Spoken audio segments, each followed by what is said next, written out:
Hey everybody, Dr. O here. We're going to have some real talk about loose skin. Right? Losing weight and reclaiming your health is one of the most amazing feelings in the world, but not all that glitters is gold. Right? Some people who lose a significant amount of weight end up having to deal with a lot of loose skin. Right? And loose skin is a common frustration for people who have lost a lot of weight. It is also a major fear for people who are considering weight loss. Right? I've actually been surprised by the fact that I get more questions about loose skin than any other topic. Right? I receive a lot of questions about a lot of things, but honestly, the number one question I get is about loose skin. So I'm going to cover the science behind loose skin in this video, as well as science-backed strategies to minimize loose skin or avoid it altogether in the rest of this series. But let me speak from the heart first. There's a reason that it's taken me a while to get to this. Many people are so afraid of loose skin that they don't start a weight loss program at all, right? If that is how you feel, then you are the reason I finally made this video after dozens of people have asked me to. I want you to feel confident that you can control the amount of loose skin that you end up with along your weight loss journey. But I also want to put loose skin into the correct context. I have some loose skin. Right, I lost 180 pounds of fat in 365 days. Right, some loose skin was inevitable, but I don't have near as much as I expected, and I have less and less of it as time goes on. Right, people that meet me now are actually shocked that I used to weigh 414 pounds because I don't show many signs of it. Like these here are the pictures of, if you go to the college that I teach at, these are the pictures that were on the wall, and they had to, I had to get a new picture because nobody recognized me anymore. I will share everything that I did and continue to do to minimize loose skin on this video series. But I'm not trying to promise you a miracle. The loose skin that I do have doesn't impact my life in any way. There's no skin irritation, no impact on physical activity at all. Let's start by talking about the best way to never get loose skin, right? I need to be real with you here for a minute. I will share loads of ways to reduce loose skin in this series, but there is only one guaranteed way to not get loose skin. And that's to stay fat, right? This guy here didn't have to worry about loose skin at all, but he did have to worry about dying before the age of 55, leaving his wife without a husband, leaving his kids without a dad, right? That had to be my priority, right? I wear the loose skin that I do have as a badge of honor, right? I would much rather have some loose skin than 200 pounds of extra fat on my body. So listen, I am not trying to downplay your concerns one bit, right? Your concerns and your fears are valid, but loose skin won't kill you. Being obese will, right? So please take that to heart and know that it truly does come from a place of love.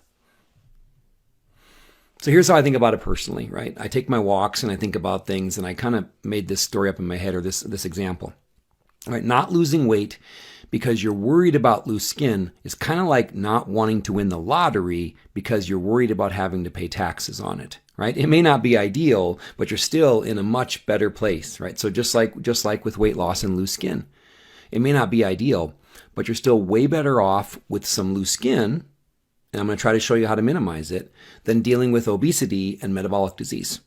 Right? And if you really don't want to win the lottery, you can feel free to pass those winnings on to me if you ever happen into it.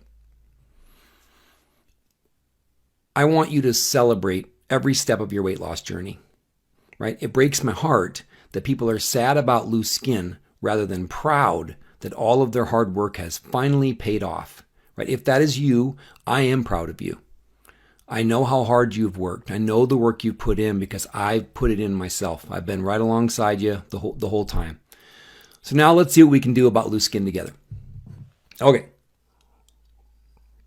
So why do we even get loose skin? We have to start there because that impacts the solutions that we're going to go after. So in this video, we're going to look at what causes loose skin, and we're going to look at risk factors for loose skin, which include genetics, age, the amount of weight you lose, the rate of weight loss, and then your poor lifestyle choices.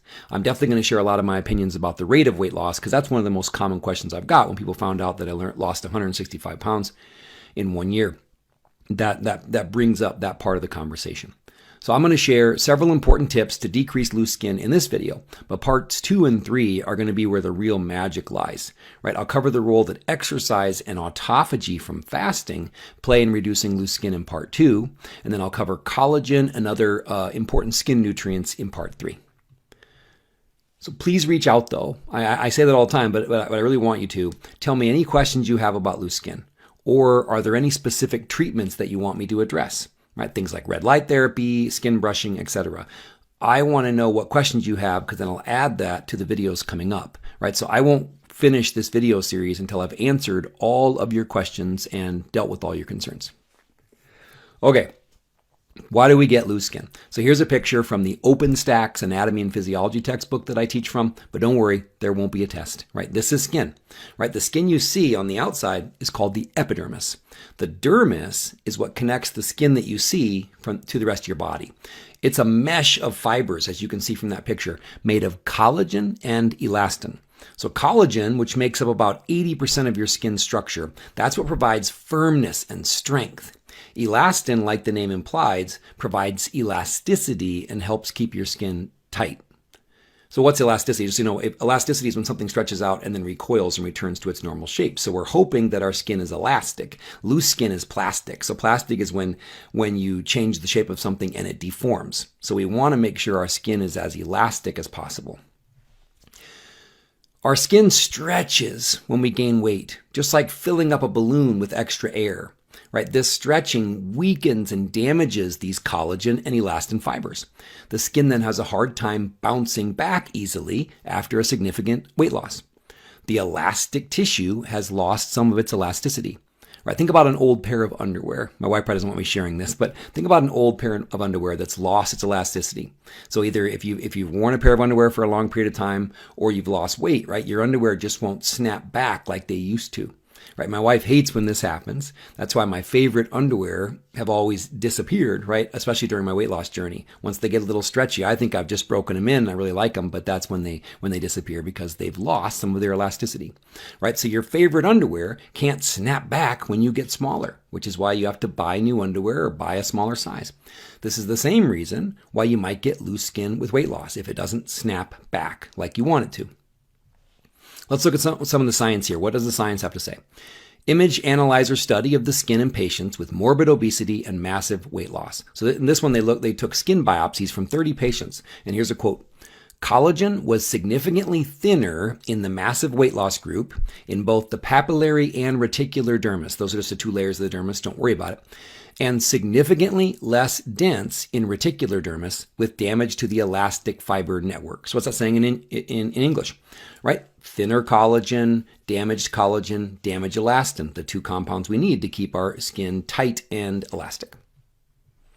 This thinning of the collagen and damage to this elastin network can leave your skin looking like crumpled up tissue paper, right? And that's how people describe loose skin. Now let's move on. Let's look at some of the risk factors that should make you more concerned about avoiding loose skin as you lose weight. So what are your chances of having loose skin at the end of your weight loss journey? Number one, loose skin risk factor is genetics, right? Not everyone who loses weight will experience loose skin, just like not everyone who gains weight will have stretch marks, right? That's because there is a genetic component we can't control. Some people are blessed with really nice elastic skin and others are not. But we can't pick our parents, right? But if the people in your family who have lost weight ended up with a lot of loose skin, you are at a higher risk yourself. But I don't focus on what I can't control, right? Let's try to focus on what we can. Pardon me.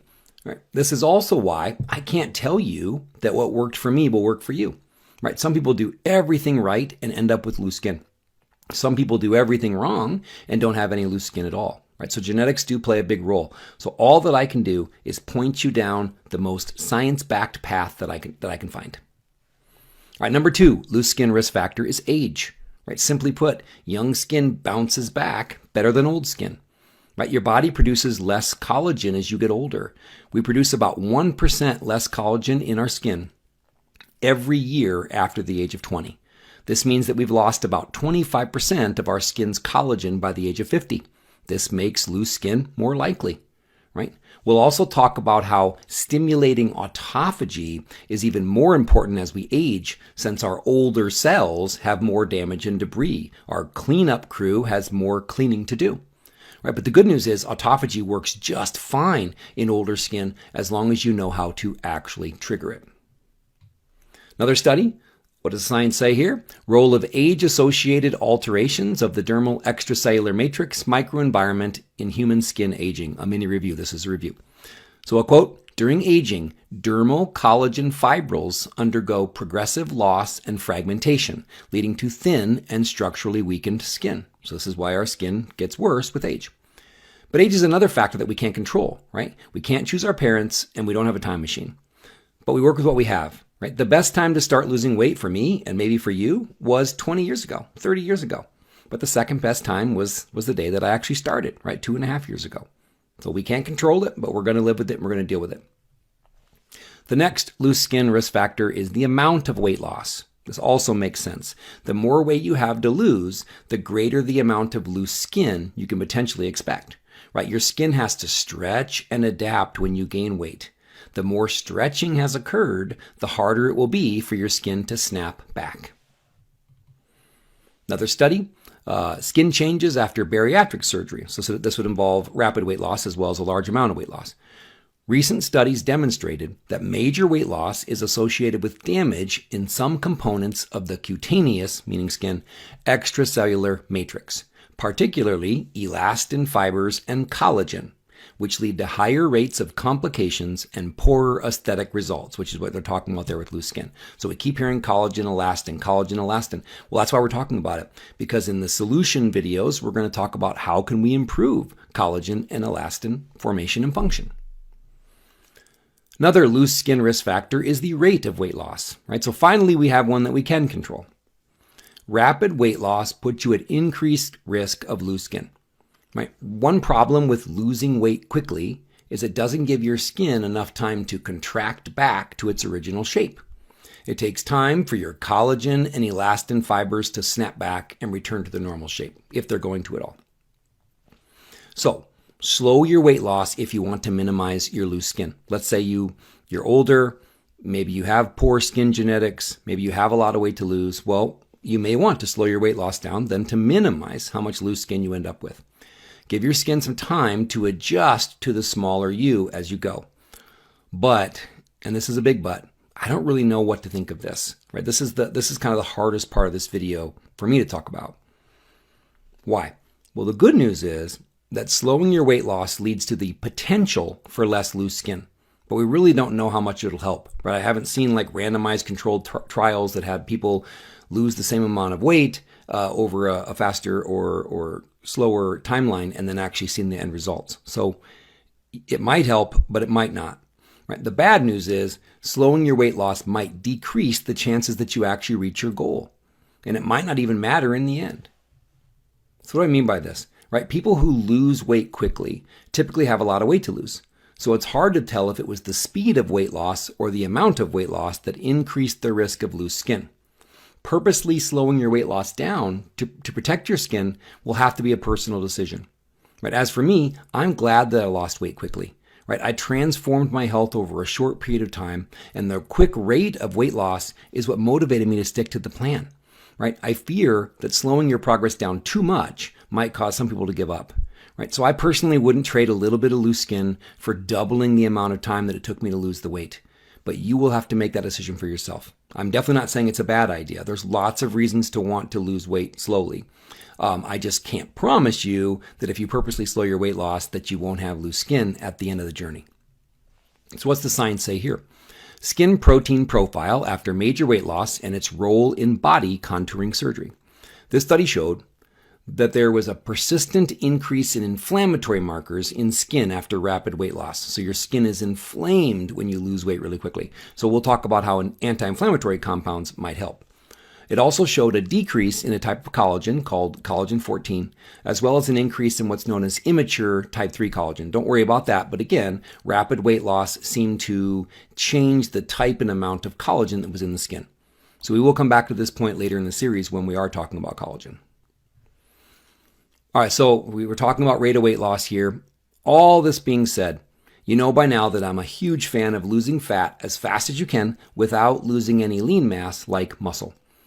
So I want you to be very smart about how quickly you lose weight. I just have different priorities, right? When I tell you to slow your rate of weight loss, I'm telling you to do it so you don't lose muscle. But if you slow your rate of weight loss, you may also protect your skin as well. So I talk more about the importance of rate of weight loss here for preserving your muscle mass and your metabolism in this video, if you want to watch it. All right, the last risk factor or group of risk factors for this video, poor lifestyle choices.